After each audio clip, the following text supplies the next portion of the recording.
Hello all, welcome to this video. इस video में हम देखेंगे डिसीजन मेकिंग सेंटेंसेस के बारे में। किसी भी लैंग्वेज में हमें ज़रूरत होती है कुछ डिसीजंस लेने की, ठीक है। तो आइए पहले हम देखते हैं कि डिसीजन स्टेटमेंट्स या जिन्हें हम कहते हैं कंडीशनल स्टेटमेंट्स, ये क्या होते हैं और पाइथन में हम इसको कैसे यूज़ कर सकते हैं। तो जैसे कि यहाँ मैंने लिखा है 7 इज़ ग्रेटर देन 4। तो ये जो एक्सप्रेशन है इसे हम कहते हैं कंडीशनल स्टेटमेंट और कंडीशनल एक्सप्रेशन, ठीक है। इसका जो आउटपुट होता है वो एक बूलियन वैल्यू होती है। बूलियन वैल्यू मतलब या तो ये स्टेटमेंट ट्रू होगा या तो ये स्टेटमेंट फॉल्स होगा, ठीक है। तो आउटपुट में जो आउटपुट आएगा इस लाइन को एग्जीक्यूट करने पे, इस स्टेटमेंट को एग्जीक्यूट करने पे, वो या तो ट्रू होगा या फॉल्स होगा। तो यहाँ हमने लिखा है 7 इज़ ग्रेटर देन 4, ठीक है। तो क्योंकि ये सही है तो इसे जब हम रन करेंगे तो ट्रू आएगा। अगर हमने लिखा 7 इज़ लेस देन 4 और उसको रन करेंगे तो हमारा आउटपुट जो है वो फॉल्स आएगा, ठीक है। तो इस तरह के स्टेटमेंट्स जब कोई कंडीशन को हम चेक कर रहे हैं, कोई कंडीशनल उसमें ऑपरेटर यूज़ किया गया है, तो उस स्टेटमेंट को एग्जीक्यूट करने पे जो आउटपुट होता है वो बूलियन में आंसर आता है, या तो ट्रू या तो फॉल्स आता है, ठीक है। तो पहले हम बात कर लेते हैं सारे कंडीशनल ऑपरेटर्स के बारे में और फिर हम देखेंगे कि पाइथन में हम किस तरह से इन कंडीशनल स्टेटमेंट्स को लिखते हैं। तो जैसे कि एल्जेब्रिक ऑपरेटर है ग्रेटर देन, पाइथन में भी सेम वही ऑपरेटर यूज़ होता है ग्रेटर देन के लिए। इसे लिखते कैसे हैं, जैसे कि इस लाइन में आप देख पा रहे होंगे, ये जो हाईलाइटेड लाइन है इसमें आप देख सकते हैं x is greater then y। x और y क्या है, वेरिएबल्स, राइट। हम ये कह रहे हैं x is greater then y, मतलब अगर ये स्टेटमेंट सही है, अगर x की वैल्यू y की वैल्यू से ग्रेटर है तो इस स्टेटमेंट का जो आउटपुट होगा वो होगा ट्रू, अदरवाइज आउटपुट होगा फॉल्स। वैसे ही इसका अपोजिट है लेस देन साइन, ठीक है। पाइथन में भी हम लेस देन ही लगाते हैं और हमने ये लिखा, इसे यूज़ किया है x is less than y। Algebraic operator है greater than, equal to and less than equal to, ठीक है। तो इस तरह से लिखते हैं, लेकिन पाइथन में हम इसे कैसे लिखते हैं, क्योंकि हमारे पास ये सिंबल नहीं है कीबोर्ड में, ठीक है। ग्रेटर देन और उसके नीचे एक लाइन जिसे हम ग्रेटर देन इक्वल टू या लेस देन इक्वल टू बोलते हैं, ये हमारे पास नहीं है। तो हम इस तरह से लिखते हैं ग्रेटर देन और उसके बाद इक्वल टू साइन, ठीक है। यहाँ याद रखें कि बीच में स्पेस नहीं आना चाहिए, greater than space equal to गलत हो जाएगा। जब हम ग्रेटर देन इक्वल टू साथ में लिखते हैं तो ये जो ऑपरेटर होता है ये बन जाता है ग्रेटर देन और इक्वल टू का ऑपरेटर, ठीक है। तो हमने जब लिखा x is greater than equal to y, तो ये हर उन केसेस में ट्रू वैल्यू देगा अगर हमारा x y के बराबर है या बड़ा है, अदरवाइज ये फॉल्स देगा, ठीक है। उसी के कॉन्ट्ररी ये वाला स्टेटमेंट है लेस देन वाला। अब हम बात कर लेते हैं इक्वल टू की। हम जब भी बोलते हैं x इक्वल टू y, इसका क्या मतलब होता है, तो हमने जैसे पाइथन में देखा कि जो सिंगल इक्वल है वो असाइनमेंट के लिए यूज़ होता है, ठीक है। अगर हम लिखते हैं x इक्वल टू y, इसका मतलब होता है y की जो भी वैल्यू है वो कहाँ डाल दी जाए, x में डाल दी जाए। लेकिन मान लीजिए हमें दो वेरिएबल्स को कंपेयर करना है कि क्या ये दोनों बराबर हैं, ठीक है। तो उसके लिए पाइथन का जो ऑपरेटर है वो है डबल इक्वल टू। अगर हम लिखेंगे x इक्वल टू y, इसका मतलब ये कंडीशन है, ये कंडीशनल स्टेटमेंट है, x is equal to y। क्या x इक्वल टू है y के, अगर है तो ट्रू, अदरवाइज फॉल्स रिटर्न होगा।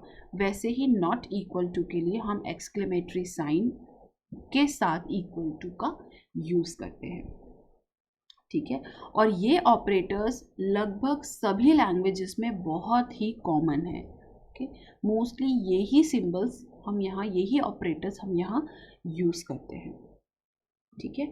अगर हम प्रेसिडेंस की बात करें तो greater than, less than, greater than equal to, less than equal to, इन सब का प्रेसिडेंस इक्वल है, बराबर है, सेम प्रेसिडेंस है।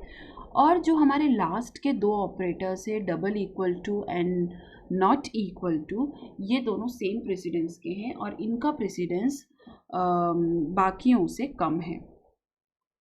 ठीक है, बस आपको इन दोनों में एक ही बात का याद रखना है, या मैं कहूँ इन चारों में आपको एक ही बात का याद रखना है कि बीच में स्पेस नहीं आनी चाहिए। ठीक है, अगर हम इस तरह से लिखते हैं 7 greater than space equal to 4 और इसको रन करेंगे तो हमारी एरर आ जाएगी। ठीक है, अगर मैं इस स्पेस को रिमूव कर दूं और फिर रन करूं तब ये ट्रू या फॉल्स में से कोई वैल्यू देगा। ठीक है, तो ऑपरेटर्स आई होप आपको क्लियर है। अब आइए बात करते हैं कि किस तरह हम कंडीशनल स्टेटमेंट्स को पाइथन में लिख सकते हैं। तो पाइथन में या हम कहें किसी भी प्रोग्रामिंग लैंग्वेज में, most of the programming language में जब भी आपको डिसीजन मेकिंग सेंटेंसेस लिखने हैं तो हम इफ़ स्टेटमेंट का यूज़ करते हैं। इफ़ स्टेटमेंट जो होता है वो हमें अलाउ करता है किसी भी कंडीशनल स्टेटमेंट को लिखने के लिए।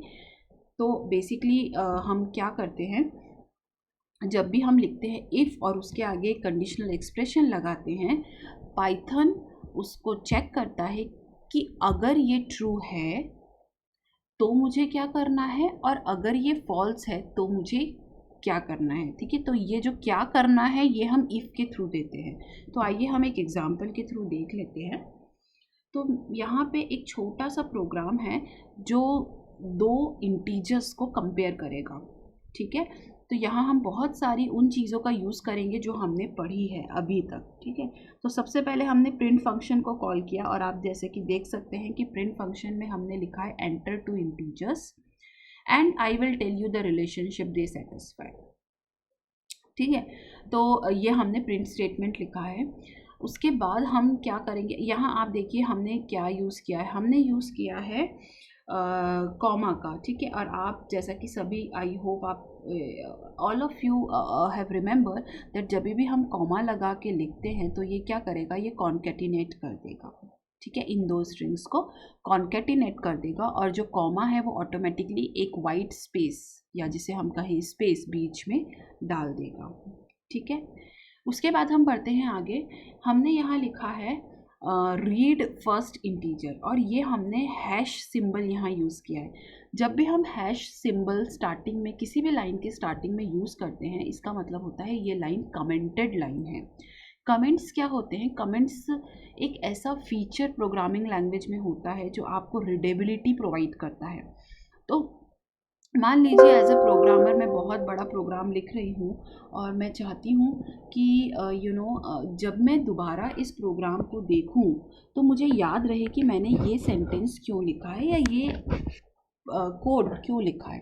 तो उसके लिए मैं जनरली कमेंट्स का यूज़ करती हूँ और पाइथन में कमेंट देने का तरीका होता है हैश सिंबल। ठीक है, उसके बाद आप देखिए जैसे कि हमने इनपुट लेना सीखा लास्ट वीडियो में, हमने देखा किस तरह से हम इनपुट ले सकते हैं इनपुट फंक्शन को कॉल करके। तो मैंने यहाँ इनपुट लिया है और उसमें मैंने स्ट्रिंग पास की एंटर फर्स्ट इंटीजर। तो जब भी मैं प्रोग्राम एग्जीक्यूट करूँगी तो मेरा यहाँ पे एक प्रॉम्प्ट आ जाएगा, रुक जाएगा यूज़र के इनपुट के लिए, वो वेट करेगा। जो भी मैं इनपुट यहाँ दूंगी वो इंट में कन्वर्ट होगा, क्योंकि हमने देखा जब इनपुट यूज़र से कुछ इनपुट लेता है तो वो स्ट्रिंग फॉर्मेट में होता है और यहाँ जो हम प्रोग्राम बना रहे हैं हमें उसमें इंटीजर्स से डील करना है, तो मुझे स्ट्रिंग को इंटीजर में कन्वर्ट करना होगा और उसके लिए हम टाइप कास्टिंग जो कहते हैं उसके लिए हम यूज़ करते हैं इंट फंक्शन। ठीक है, ये भी हम लास्ट वीडियोज़ में देख चुके हैं। उसके बाद जो भी इसका आउटपुट आएगा वो असाइन हो जाएगा नंबर 1 नाम के वेरिएबल में। ठीक है, उसी तरह मैंने सेकेंड नंबर भी रीड कर लिया। अब आती है इफ़ स्टेटमेंट्स की बारी। तो देखिए हमने यहाँ इफ़ लगाया, तो इफ़ लगाने का सिंटेक्स क्या होता है, इफ़ एक कीवर्ड है। ठीक है, आप किसी भी वेरिएबल का नाम इफ़ नहीं रख सकते, ये भी हम देख चुके हैं लास्ट वीडियोज़ में। तो हमने लिखा इफ़, उसके बाद यहाँ हम लिखेंगे कंडीशनल एक्सप्रेशन जो भी हम लिखना चाहें। तो अभी हम ये चेक करना चाहते हैं क्या ये जो दोनों नंबर यूज़र ने दिए हैं ये बराबर हैं। तो बराबर के लिए हमारा साइन है इक्वल टू इक्वल टू। ठीक है। तो जो भी आप यहाँ कंडीशनल स्टेटमेंट देना चाहते हैं वो दीजिए। उसके जस्ट बाद आपको ये कॉलन लगाना है। कॉलन लगाने का मतलब है अब मेरा कंडीशनल एक्सप्रेशन ख़त्म हो गया। पाइथन को हम ये कमांड दे रहे हैं कि आप पहले ये चेक कीजिए, अगर ये चीज़ ट्रू है, जो भी हमने कॉलन के पहले कंडीशनल स्टेटमेंट लिखा है, अगर यह ट्रू है तो आपको क्या करना है वो हम देते हैं नेक्स्ट लाइन में इंडेंटेशन के साथ। ठीक है, यहाँ पे इतना स्पेस हमें देना होता है, ये एक्चुअली 4 स्पेस है। ठीक है, स्पेस बार को आप 4 बार प्रेस करिए, तब जाकर आपको नेक्स्ट लाइन लिखना है जो भी आप एग्जीक्यूट करना चाहते हैं। तो इंडेंटेशन का पाइथन में बहुत बहुत बहुत इम्पोर्टेंस है, और ये ही थोड़ा सा डिफरेंस है पाइथन और दूसरी लैंग्वेजेस में। दूसरे लैंग्वेजेस में हम इंडेंट जो करते हैं, ठीक है, आई होप आप समझ पा रहे होंगे इंडेंट का मतलब क्या होता है। देखिए, ये इफ़ यहाँ से शुरू हो रहा है, लेकिन मैंने प्रिंट यहाँ से नहीं लिखा, मैंने 1 2 3 4 स्पेस दिया है। ठीक है, तो एक बार मैं इसको शुरू में ले आती हूँ और फिर हम देखेंगे। ये देखिए, प्रिंट हम जब लिखेंगे तो 1 2 3 4। ठीक है, तो यहाँ हमें 4 स्पेस देकर हमें कोई भी लाइन लिखनी होगी। ये हमें कब करना होगा, या हम इससे क्या बताना चाहते हैं? हम इससे ये बताना चाहते हैं कि अगर ये स्टेटमेंट ट्रू है तो पाइथन आपको ये काम करना है, जो हमने इंडेंट करके लिखा है ना, आपको ये काम करना है। ठीक है, तो ये थोड़ा सा मैं कहूँगी कि पाइथन में आपको बहुत ध्यान रखना होगा। अदरवाइज जो दूसरी लैंग्वेज होती है, जैसे हम सी भी देखेंगे, तो दूसरे लैंग्वेजेस में क्या होता है, हम कर्ली ब्रैकेट लगाते हैं। वहाँ इंडेंटेशन का इतना कोई इम्पोर्टेंस नहीं है, हम इंडेंट करते हैं सिर्फ हमारी रीडेबिलिटी बढ़ाने के लिए। अदरवाइज कंपाइलर को कोई फ़र्क नहीं पड़ता है आप इंडेंट करो या ना करो, वो कर्ली ब्रैकेट्स पे काम करता है। ठीक है, तो दूसरी लैंग्वेजेस में हम इफ़ के बाद क्या करेंगे, इफ़ लिखेंगे, कंडीशन लिखेंगे और कर्ली ब्रैकेट ओपन कर देंगे। फिर जो भी हमें उस इफ़ के ट्रू होने पे करना है वो हम लिख के कर्ली ब्रैकेट को बंद कर देंगे। ठीक है, लेकिन पाइथन में आप प्लीज़ ध्यान रखिएगा, पाइथन में हम क्या करेंगे, पाइथन में हम ये कह रहे हैं कि आप ये चेक करिए, और जो भी इंडेंटेड, जो भी आप इसके नीचे लिखेंगे, ठीक है, यहाँ अगर मान लीजिए मैं एक और प्रिंट लिखूँ तो ये दोनों स्टेटमेंट प्रिंट हो जाएंगे। तो मान लीजिए मैं लिख देती हूँ this is for indentation checking. ठीक है, तो अगर आप देखेंगे तो हमारे ये दोनों सेंटेंस एग्जीक्यूट हो जाएंगे। एग्री? ठीक है, अब आइए हम और देख लेते हैं। फिर हमने एक नेक्स्ट स्टेटमेंट लिखा है कि अगर ये दोनों नंबर बराबर नहीं है तो आपको ये प्रिंट करना है नंबर 1। अब फिर से प्रिंट स्टेटमेंट में यहाँ हमने 3 आर्ग्यूमेंट दिए हैं। हमने देखा था प्रिंट स्टेटमेंट जो होता है या प्रिंट फंक्शन जो होता है बेसिकली, वो वेरिएबल्स को, स्ट्रिंग्स को, सबको मिला के हम लिख सकते हैं। हम यहाँ क्या लिख रहे हैं, नंबर 1, जो भी नंबर 1 की वैल्यू होगी is not equal to number 2 आ जाए। अगर पहला नंबर दूसरे से छोटा होगा तो ये प्रिंट होगा, बड़ा होगा तो ये लेस देन इक्वल टू होगा तो ये, ग्रेटर देन इक्वल टू पे ये प्रिंट होगा। तो इस तरह से हमने बड़ा ही सिंपल एक प्रोग्राम बनाया है जिसमें हमने 5 इफ्स लगाए हैं, 5 इफ ब्लॉक्स हैं। ठीक है, इन्हें ब्लॉक्स बोलते हैं। तो ये एक ब्लॉक है, ये पूरा एक ब्लॉक है। तो इफ प्लस जो भी हम इंडेंट करके लिख रहे हैं, ठीक है, अब हम चाहते हैं कि सिर्फ ये एक ही लाइन प्रिंट हो, इसके बाद मैं नॉर्मल फंक्शन करूँ तो डी इंडेंट कर देते हैं। डी इंडेंट मतलब हम वापस उसको पीछे ले आते हैं। ठीक है, ठीक है, कोई बात नहीं, अभी हम आगे और अपने प्रोग्राम्स में इंडेंटेशन डी इंडेंटेशन को देखेंगे। तो यहाँ रूल ऑफ द थंब ये है कि जब भी आप इफ़ लगाएंगे तो आपको 3 चीज़ें करनी है। इफ़ के बाद आप कंडीशनल स्टेटमेंट लिखेंगे, एक्सप्रेशन लिखेंगे, फिर कॉलन लगाएंगे, उसके बाद नेक्स्ट लाइन में आके आप 4 स्पेस देके इंडेंट कर देंगे। ठीक है, 4 स्पेस या टैब जो भी आपका एडिटर सपोर्ट करता है उस हिसाब से आप ये यूज़ कर सकते हैं। तो आई होप आपको ये क्लियर होगा। तो आइए एक बार हम इस प्रोग्राम को एक बार रन कर लेते हैं। अच्छा, आप ये सोच रहे होंगे ये क्या चीज़ है, ठीक है। तो आप, अगर आपको याद हो, हमने ट्रिपल कोट्स पढ़ा था। यहाँ हमने इस प्रिंट स्टेटमेंट में मल्टी लाइन यूज़ किया है, ठीक है। तो पाइथन को अगर हमें ये बताना है कि हम अपने इस प्रोग्राम के दौरान आप एंड ऑफ द लाइन को, नेक्स्ट लाइन को आप एंड ऑफ द लाइन मत समझना, तो हम इस तरह से ट्रिपल कोट्स का यूज़ कर सकते हैं। फिर हमें उसे क्लोज भी करना होगा, ठीक है। ये भी हम अपने प्रीवियस वीडियोस में डिस्कस कर चुके हैं। तो आइए अब जल्दी से हम इस प्रोग्राम को रन कर लेते हैं, ठीक है। तो जैसे ही मैंने इस प्रोग्राम को रन किया, आप किसी भी एडिटर में इसको लिख के रन कर सकते हैं, ठीक है। मैं जुपिटर लैब में रन कर रही हूँ। तो हमने लिखा enter two integers and I will tell you the relationship they satisfy, ठीक है। तो ये वाली जो लाइन है, ये पहला प्रिंट फंक्शन जो है ये प्रिंट हुआ है, ठीक है। उसके बाद आप देख सकते हैं कि हमारा जो फंक्शन है या हमारा जो प्रोग्राम है वो इनपुट के लिए वेट करेगा। तो यहाँ उसने लिखा एंटर फर्स्ट इंटीजर। तो मान लीजिए मैंने एंटर कर दिया 37, ठीक है। अब उसने कहा एंटर सेकेंड इंटीजर, तो मैंने एंटर कर दिया 42। बेसिकली मैं ये चाहती हूँ कि पहला नंबर छोटा और दूसरा बड़ा हो। तो अब देखिए क्या होता है, देखिए अब क्या प्रिंट हुआ, 37 इज़ नॉट इक्वल टू 42, बिल्कुल सही बात है। 37 इज़ लेस देन 42, बिल्कुल सही बात है। 37 इज़ लेस देन और इक्वल टू 42। अब आइए देखते हैं क्यों ये 3 लाइन्स प्रिंट हुई है, ठीक है। तो हमारा नंबर 1 में था 37, नंबर 2 में था 42। जैसे ही पाइथन आया, यहाँ उसने इफ स्टेटमेंट चेक करा, क्या ये दोनों नंबर बराबर हैं? बराबर नहीं है। तो हम नेक्स्ट इफ पे आ जाएंगे, ठीक है। हम वो सारी चीज़ें छोड़ देंगे जो इंडेंटेड है, यहाँ पे ध्यान रखिए। हम वो सारे स्टेटमेंट्स को स्किप कर देंगे जो इंडेंट करके लिखे हुए हैं, और हम नेक्स्ट डी इंडेंटेड लाइन पर आ जाएंगे। तो जब हम नेक्स्ट डी इंडेंटेड लाइन पे आए तो वो भी एक इफ था। तो फिर से हमने चेक किया क्या ये दो नंबर बराबर नहीं है, तो ये हमारा ट्रू हो गया। हाँ, ये दो नंबर बराबर नहीं है, 37 इज़ नॉट इक्वल टू 42। तो अब क्योंकि ये स्टेटमेंट ट्रू हो गया, ये एक्सप्रेशन ट्रू हो गया, बराबर नहीं है, सही बात है, ट्रू, तो हम इस लाइन को प्रिंट कर देंगे। और इसमें हमने लिखा है number 2 is not equal to number 1 is not equal to number 2।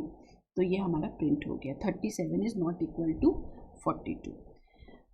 जब ये हो गया तो हम नेक्स्ट डी इंडेंटेड लाइन पे जाएंगे। हम देखेंगे क्या ये पहला नंबर दूसरे से छोटा है। हाँ, ये छोटा है, तो हम प्रिंट कर देंगे 37 इज़ लेस देन 42। तो ये हमारा प्रिंट हो गया 37 इज़ लेस देन 42।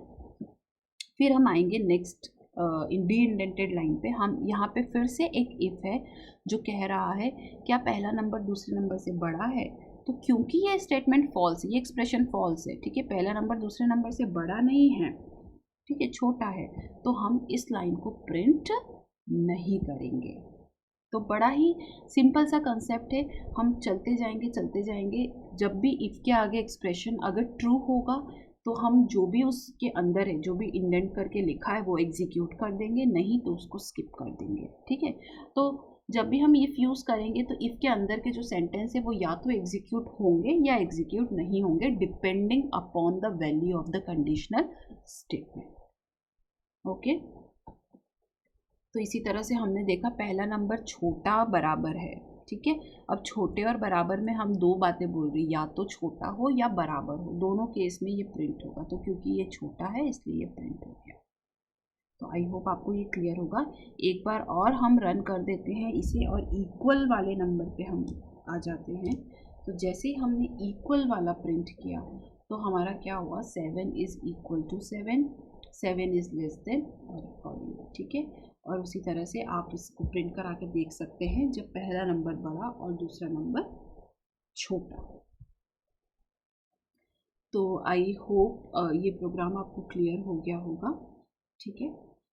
बड़ा ही एक सिंपल सा इफ़ स्टेटमेंट्स था, इस इफ़ स्टेटमेंट्स का प्रोग्राम था, ठीक है। और जैसा कि एक चीज़ और, यहाँ जब हमने ट्रिपल कोट्स लगा के स्प्लिट किया था वो हम कंटिन्यूएशन कैरेक्टर बैकस्लैश से भी यूज़ कर सकते थे, हम ऑलरेडी लास्ट वीडियो में देख चुके हैं। इनपुट हमने यहाँ पे लिया है और उसको इंटीजर में टाइप कास्ट किया है, ठीक है। और जब भी हम इफ़ स्टेटमेंट का यूज़ करते हैं तो इफ़ फिर कंडीशन जो भी हमें टेस्ट करना है, उसके बाद एक colon followed by indented body, ठीक है, जिसे हम सूट भी कहते हैं। किसी भी एक सूट में एक या एक से ज़्यादा स्टेटमेंट हो सकते हैं, बस आपको वो प्रॉपर इंडेंट करके लिखना होगा, ठीक है। आगे आने वाले प्रोग्राम्स में हम वो भी देखेंगे।